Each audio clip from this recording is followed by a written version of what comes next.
अभी दुनिया में गोल्ड के दो अलग प्राइस चल रहे हैं, एक स्क्रीन पर और एक रियलिटी में।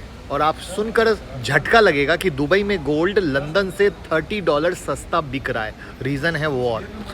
कैसे बताता हूँ, लेकिन पहली बार आए हो तो ऑथेंटिक न्यूज़ के लिए फॉलो जरूर कर लो।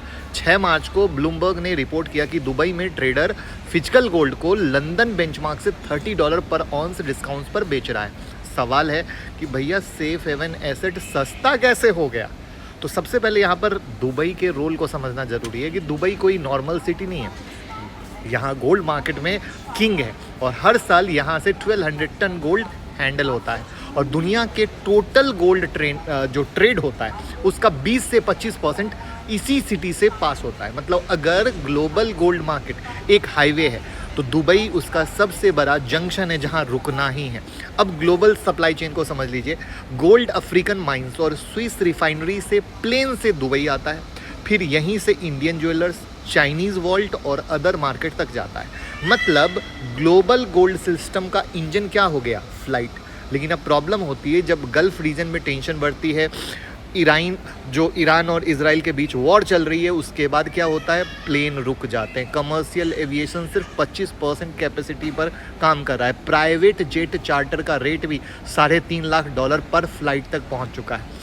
और बिग ट्विस्ट क्या है? जब फ्लाइट रुकती है तो एक चीज़ और रुक जाती है, वो है गोल्ड का मूवमेंट। और रिजल्ट क्या होता है? दुबई के वॉल्ट में टन्स का गोल्ड फंस गया, यानी बहुत ज़्यादा माल।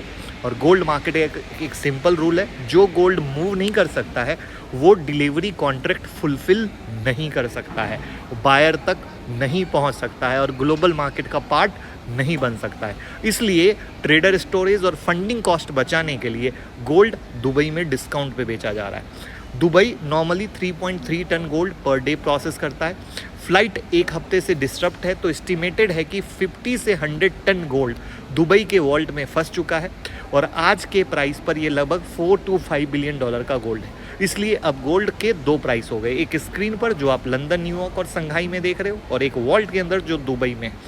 अब स्क्रीन कह रही है कि भैया एक प्राइस, रियलिटी कह रही है दूसरी प्राइस। और जब तक फ्लाइट नॉर्मल नहीं होगी ये गैप बढ़ेगा, और कितना बढ़ेगा वो मैं बताऊंगा अगर आप मुझे फॉलो करते हो तो। शेयर कर देना।